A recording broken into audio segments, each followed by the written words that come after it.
ഗതാഗത നിയമങ്ങളുടെ നഗ്നമായ ലംഘനമാണ് കൊച്ചി MG റോഡിൽ നടന്നതെന്നാണ് പോലീസ് വ്യക്തമാക്കുന്നത്. പോലീസിനു പിന്നാലെ മോട്ടോർ വാഹന വകുപ്പും വിഷയത്തിൽ നടപടിക്കൊരുങ്ങുകയാണ്. പരിശോധനയ്ക്ക് മോട്ടോർ വെഹിക്കിൾ ഇൻസ്പെക്ടറുടെ നേതൃത്വത്തിലുള്ള ടീമിനെ നിയോഗിച്ചതായി മോട്ടോർ വാഹന വകുപ്പ് വ്യക്തമാക്കി. തിങ്കളാഴ്ച RTOയ്ക്ക് റിപ്പോർട്ട് നൽകും.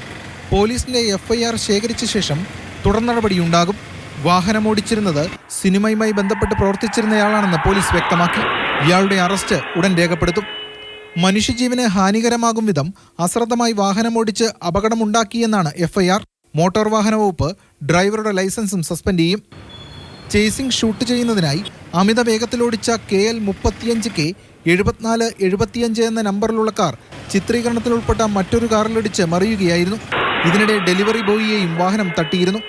നടന്മാരായ അർജുൻ അശോകൻ, സംഗീത് പ്രതാപൻ തുടങ്ങിയവർക്കാണ് പരിക്കേറ്റത്. അതിനിടെ സിനിമാ ചിത്രീകരണത്തിനായി നിർമ്മാതാക്കൾ മുൻകൂട്ടി അനുമതി വാങ്ങിയിരുന്നില്ലെന്നാണ് പോലീസ് വ്യക്തമാക്കുന്നത്. മാത്രമല്ല, ഇത്തരം സാഹസിക ദൃശ്യങ്ങൾ ഷൂട്ട് ചെയ്യുന്നതിനായി പൊതുയിടങ്ങളിൽ അനുമതി നൽകാറില്ലെന്നും പോലീസ് പറയുന്നു.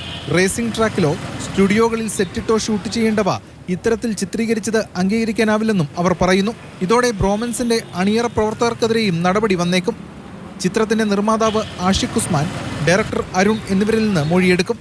രാത്രിയിലും തിരക്കേറെയുള്ള MG റോഡിലുണ്ടായ അപകടത്തിൽ നിന്നും തലനാരിഴയ്ക്കാണ് പലരും രക്ഷപ്പെട്ടത്.